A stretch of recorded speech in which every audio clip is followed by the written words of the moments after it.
혹시 이런 적 있으셨나요? 갑자기 숨이 차고 가슴이 답답했는데 그냥 위장병이나 체한 거라고 생각하신 적, 또는 갑자기 말이 꼬이고 한쪽 팔에 힘이 빠졌는데 피곤해서 그렇다고 넘기신 적. 사실 이런 증상은 혈전이 일으키는 합병증의 초기 신호일 수 있습니다. 혈전은 단순히 피가 굳어서 덩어리진 게 아닙니다.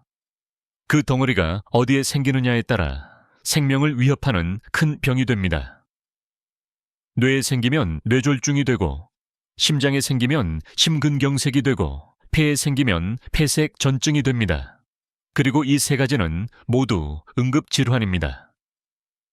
초기에 어떻게 대처하느냐가 평생의 삶을 결정할 수 있습니다. 제가 기억하는 환자 한 분은 70대 남성이었습니다. 평소에 혈압약만 드셨고 큰 병이 없다고 생각하셨습니다. 그런데 어느 날 아침, 아내와 이야기를 하다가 갑자기 말이 꼬이더니 쓰러지셨습니다. 119를 불러 응급실로 오셨는데 뇌혈전으로 인한 뇌졸중이었습니다. 다행히 2시간 안에 병원에 도착해 혈전을 녹이는 약을 쓰면서 큰 후유증은 피할 수 있었습니다. 만약 조금만 늦었더라면 평생 반신마비가 남을 수도 있었습니다. 또 다른 환자분은 60대 여성분이셨습니다. 저녁 식사 후 갑자기 가슴이 찌르는 듯은 아프고 숨이 가빠졌습니다. 처음에는 소화불량이라고 생각하셨는데 통증이 점점 심해졌습니다. 응급실에 오니 심장혈관이 혈전으로 막혀 심근경색이었습니다. 심근경색은 시간이 생명입니다. 발생 후 1시간 안에 치료하면 살 수 있지만 늦으면 절반 이상이 사망합니다. 이분은 바로 오셔서 시술을 받고 목숨을 건지셨습니다. 폐색전증도 무섭습니다. 50대 직장인 남성분은 장시간 비행을 다녀오신 뒤 다리가 붓고 아팠습니다. 그냥 피곤해서 그런 줄 알고 쉬셨는데 며칠 뒤 갑자기 숨을 못 쉬고 쓰러지셨습니다. 응급실에서는 이미 폐혈관이 혈전으로 막혀 있었습니다. 폐색전증은 초기 증상이 애매해서 방심하기 쉽지만 일단 막히면 몇 시간 안에 생명을 잃을 수도 있습니다. 이렇듯 혈전이 만드는 합병증은 다양합니다.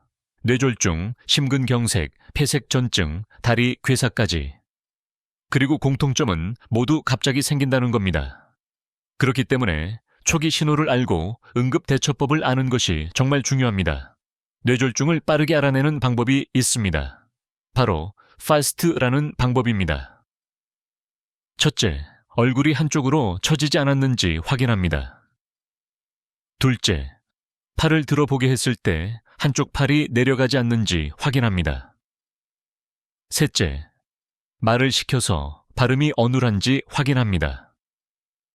넷째, 이 세 가지 중 하나라도 이상하면 바로 시간을 지체하지 말고 119를 불러야 합니다. 뇌졸중은 골든타임이 4시간 반입니다. 그 안에 치료해야만 후유증을 줄일 수 있습니다. 심근경색의 신호도 있습니다. 갑자기 가슴이 쥐어짜듯 아프고 어깨나 턱까지 통증이 퍼지면 심근경색을 의심해야 합니다. 이때는 절대 집에서 버티면 안 됩니다. 바로 119를 불러야 합니다. 심근경색은 1시간 안에 치료하느냐가 생사를 가릅니다. 폐색전증은 갑자기 숨이 차고 가슴이 답답하면서 기침이 나오거나 심하면 피가 섞인 가래가 나오기도 합니다. 이 증상도 응급입니다. 특히 최근에 장시간 앉아 있거나 다리가 부었던 분이 이런 증상을 보인다면 즉시 병원에 가야 합니다. 이 세 가지 합병증은 모두 혈전이 원인이고 모두 시간이 생명입니다.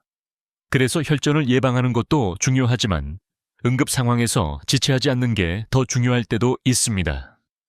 앞에서 혈전이 뇌, 심장, 폐에서 어떤 합병증을 일으키는지 말씀드렸습니다. 이제는 실제 환자 사례를 조금 더 들어보고 혈전이 몸속에서 어떻게 진행되는지 풀어드리겠습니다. 먼저 50대 여성 환자분 이야기입니다. 이분은 평소 건강하다고 생각했는데 갑자기 다리에 심한 통증이 왔습니다. 처음에는 단순히 근육통이라고 생각했지만 시간이 지나면서 피부가 붉게 변하고 점점 차가워졌습니다. 병원에 오니 다리 혈관이 혈전으로 막혀 있었고 치료가 늦었다면 다리를 절단해야 할 수도 있었습니다. 혈전이 다리에만 생겨도 이처럼 심각한 결과로 이어질 수 있습니다.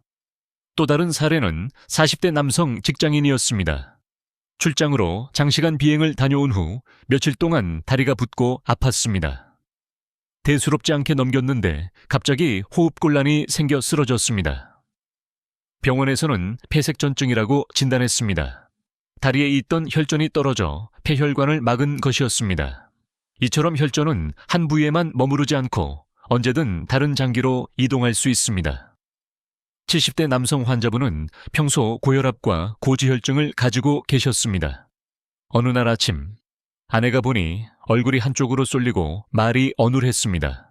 응급실에 도착했을 때는 이미 뇌졸중이 진행되고 있었습니다. 뇌혈관에 혈전이 생겨 피가 통하지 않았던 겁니다. 다행히 빨리 도착해서 혈전을 녹이는 약을 맞고 후유증을 줄일 수 있었습니다. 하지만 조금만 늦었다면 평생 반신마비가 남을 수도 있었습니다. 이렇듯 혈전은 다양한 합병증을 일으킵니다. 그리고 그 과정은 비교적 단순합니다. 혈액이 끈적해져 혈관에 작은 덩어리가 생깁니다. 이 덩어리가 혈관벽에 달라붙으면 점점 커지고 결국 혈류를 막습니다. 만약 이 덩어리가 떨어져서 혈관을 타고 이동하면 더 위험해집니다. 좁은 혈관에 걸리면 그 순간 피의 흐름이 끊기면서 조직이 죽어버립니다. 뇌에서는 뇌졸중, 심장에서는 심근경색, 폐에서는 폐색전증이 바로 이렇게 발생하는 겁니다. 통계적으로 보면 혈전은 생각보다 흔합니다. 세계보건기구에 따르면 매년 약 1천만 명 이상이 혈전 관련 질환으로 목숨을 잃고 있습니다. 우리나라에서도 매년 수십만 명이 뇌졸중과 심근경색을 겪고 있고 그중 상당수가 혈전과 직접적으로 연관이 있습니다. 특히 65세 이상 고령층에서는 혈전 질환 발생률이 매년 꾸준히 증가하고 있습니다.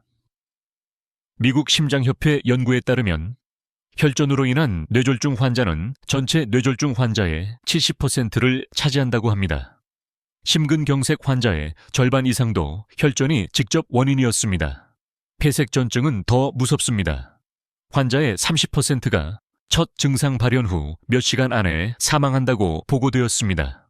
이 숫자만 봐도 얼마나 무서운 질환인지 아실 겁니다. 또 하나 중요한 사실은 혈전은 방심할수록 조용히 생긴다는 겁니다. 혈전은 통증 없이도 자라납니다. 갑자기 나타나는 경우도 많습니다. 그래서 정기검진과 생활습관 관리가 꼭 필요합니다. 혈전이 무서운 이유는 갑자기 합병증으로 나타난다는 데 있습니다. 그리고 그 순간 얼마나 빨리 대처하느냐가 생사를 좌우합니다. 그래서 오늘은 혈전 응급 상황에서 어떻게 행동해야 하는지를 구체적으로 말씀드리겠습니다. 먼저 뇌졸중입니다. 뇌졸중은 시간이 생명입니다. 뇌세포는 피가 끊기면 몇 분만 해도 죽기 시작합니다. 그래서 골든타임은 4시간 반입니다. 그 안에 병원에 도착해 혈전을 녹이는 약을 맞아야 후유증을 최소화할 수 있습니다. 뇌졸중을 빨리 알아차리는 방법으로 페이에스트라는 것이 있습니다. 첫째, 얼굴을 보세요. 한쪽이 처져 있는지 확인합니다. 둘째, 팔을 들어보게 하세요. 한쪽 팔이 떨어지지 않는지 봅니다. 셋째, 말을 시켜보세요. 발음이 어눌하거나 이상한지 확인합니다. 넷째, 이 3가지 중 하나라도 이상하면 시간을 지체하지 말고 바로 119를 부르셔야 합니다. 제가 만난 환자 한 분은 아내가 페이스트 방법을 알고 계셨습니다. 남편이 말이 꼬이고 얼굴이 삐뚤어지자마자 바로 119를 불렀습니다. 그 덕분에 남편은 2시간 만에 병원에 도착했고 치료를 받아 큰 후유증 없이 회복할 수 있었습니다. 만약 그때 그냥 피곤해서 그런 거라고 넘겼다면 평생 마비가 남았을지도 모릅니다. 심근경색은 더 급합니다. 흉통이 오면 바로 119를 불러넣어야 합니다.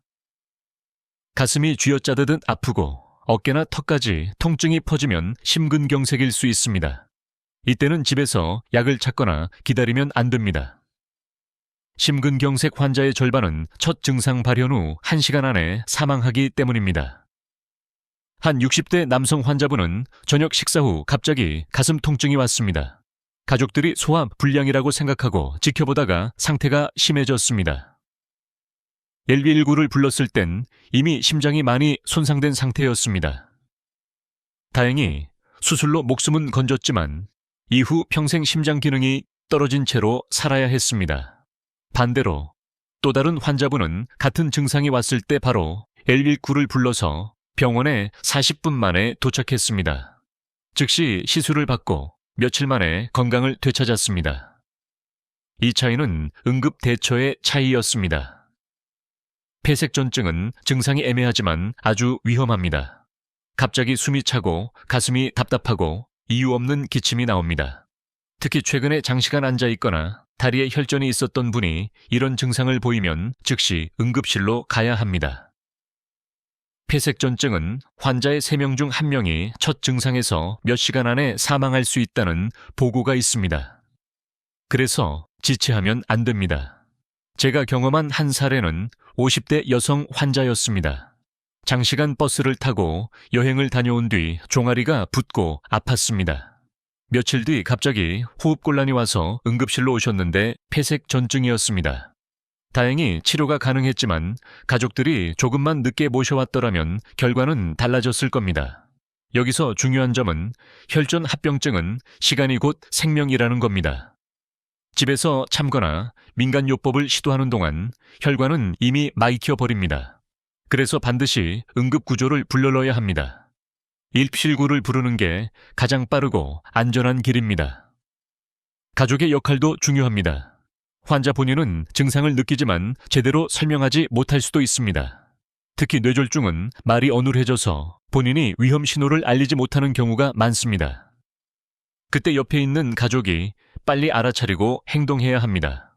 그래서 가족 모두가 혈전합병증의 초기 신호를 알고 있어야 합니다. 혈전합병증에서 가장 중요한 것은 2가지입니다. 하나는 예방이고 또 하나는 응급 대처입니다.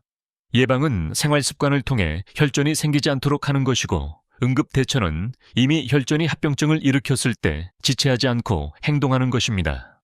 예방과 대처는 서로 다르지만 둘 다 똑같이 중요합니다. 아무리 생활 습관을 잘 지켜도 나이나 유전적인 요인 때문에 혈전이 생길 수 있습니다. 반대로 응급 대처만 준비하고 생활 습관을 소홀히 하면 혈전이 더 자주 생깁니다. 그래서 예방과 대처는 두 축으로 함께 가야 합니다. 예방을 위해서는 물을 자주 마시고 오랫동안 앉아있지 않고 금연하고 균형 잡힌 식사를 하고 적당히 운동해야 한다고 앞에서 말씀드렸습니다. 이런 습관이 혈전 위험을 절반 이상 줄여줍니다. 하지만 설령 예방 습관을 지켰더라도 갑자기 합병증이 생길 수 있습니다. 그때는 망설이지 말고 바로 응급조치를 해야 합니다. 시간이 생명이라는 사실을 꼭 기억해야 합니다. 제가 만난 환자 중 한 분은 이런 말씀을 하셨습니다. 나는 평생 담배도 안 피우고 운동도 했는데 왜 뇌졸중이 왔는지 억울하다. 그럴 수 있습니다. 생활 습관을 잘 지켜도 혈전은 생길 수 있습니다. 하지만 이분은 증상이 오자마자 가족이 119를 불러서 골든타임 안에 치료를 받으셨습니다. 그 덕분에 큰 후유증 없이 회복할 수 있었습니다.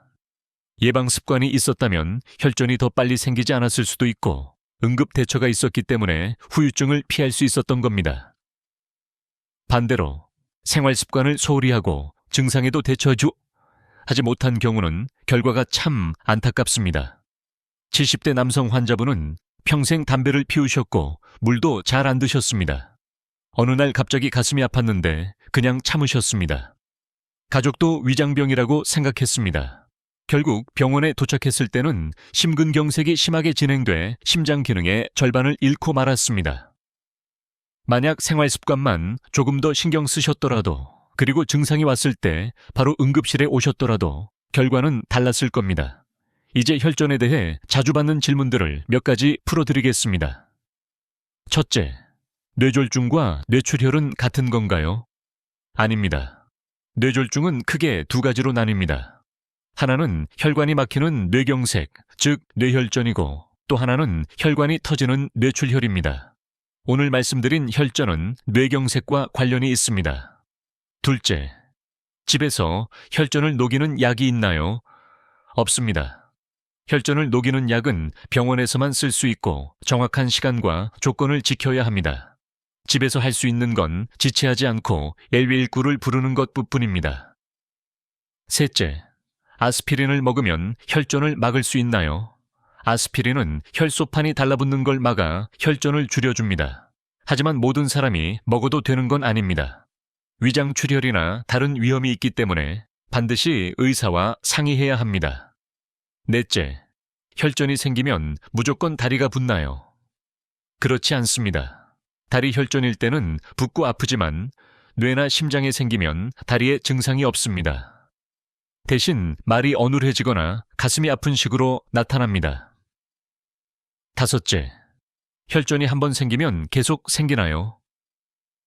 사람마다 다릅니다. 원인이 해결되지 않으면 반복될 수 있습니다. 특히 심방세동 같은 부정맥이 있으면 계속 혈전이 생기기 때문에 꾸준한 약물 치료가 필요합니다. 앞에서 혈전에 대한 질문 몇 가지를 풀어드렸습니다. 이번에는 나머지 궁금해 하실 만한 것들을 더 말씀드리겠습니다. 여섯째, 혈전이 생기면 꼭 수술해야 하나요? 아닙니다. 작은 혈전은 약물로도 치료할 수 있습니다. 하지만 혈관을 완전히 막거나 중요한 부위에 생기면 시술이나 수술이 필요합니다. 일곱째, 혈전 예방 주사는 누구나 맞을 수 있나요? 병원에서 수술을 받거나 장기간 침대에 누워있는 분들에게 쓰이는 경우가 많습니다. 건강한 사람이 예방 목적으로 맞는 것은 아닙니다. 여덟째, 혈전이 생겼을 때 집에서 뜨거운 찜질을 해도 되나요? 그건 위험할 수 있습니다. 혈관이 더 넓어지면서 혈전이 떨어져 나갈 수 있기 때문입니다. 절대 집에서 임의로 찜질하지 말고 바로 병원에 가야 합니다.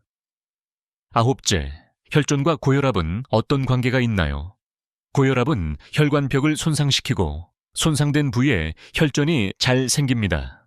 그래서 혈전 환자의 상당수가 고혈압을 가지고 있습니다.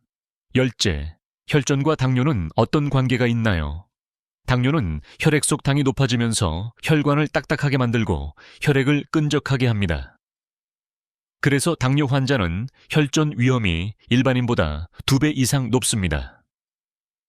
11째, 혈전이 생기면 꼭 통증이 있나요? 항상 그런 건 아닙니다. 특히 뇌나피에 생긴 혈전은 통증보다는 말이 어눌해지거나 숨이 차는 식으로 나타납니다. 12째, 혈전은 젊은 사람에게도 생기나요? 네, 생깁니다. 특히 장시간 앉아있는 직장인, 피임약을 복용하는 여성, 비만한 젊은 층에서도 흔히 나타납니다. 13째, 혈전이 생긴 후에 운동해도 되나요? 급성기에는 절대 안 됩니다. 혈전이 떨어져 나가 다른 곳을 막을 수 있기 때문입니다. 치료가 안정된 뒤에는 의사의 지시에 따라 가벼운 운동부터 시작해야 합니다. 14째, 혈전을 예방하려면 혈액순환제나 건강보조제를 먹어야 하나요? 일부 도움되는 성분도 있지만 약물로 대체할 수는 없습니다. 생활 습관을 바꾸는 게 가장 중요합니다. 15째, 혈전을 완전히 예방할 방법은 없나요? 불행히도 100% 예방은 불가능합니다. 하지만 생활 습관 관리와 정기검진으로 위험을 크게 줄일 수 있습니다. 이제 감정 몰입 사례를 하나 말씀드리겠습니다. 60대 남성 환자분이 있었습니다.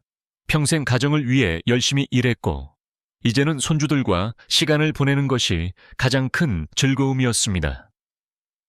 어느 날 아침 갑자기 말이 어눌해지고 팔이 힘없이 떨어졌습니다. 아내가 바로 119를 불러 응급실로 오셨습니다. 뇌혈전으로 인한 뇌졸중이었지만 다행히 빠른 치료로 큰 후유증은 막을 수 있었습니다. 그분은 늘 이렇게 말씀하십니다. 내가 쓰러졌을 때 아내가 빨리 알아차리지 않았다면 지금쯤 손주 얼굴도 못 알아봤을 겁니다. 이 이야기를 들을 때마다 가족의 역할과 응급대처가 얼마나 중요한지 다시 느낍니다. 혈전은 누구에게나 생길 수 있습니다. 하지만 예방할 수도 있고 응급 상황에서도 대처할 수 있습니다. 물을 자주 마시고 자주 움직이고 금연하고 균형 잡힌 식사를 하면서 예방하는 것. 그리고 갑자기 증상이 나타나면 지체하지 않고 119를 부르는 것. 이 두 가지를 꼭 기억하시기 바랍니다. 작은 습관이 큰 변화를 만듭니다. 여러분의 건강을 늘 응원합니다. 본 영상은 건강 정보 제공을 목적으로 제작된 가상의 이야기입니다. 치료가 필요하다고 생각되면 반드시 전문 의료기관을 방문하시기 바랍니다.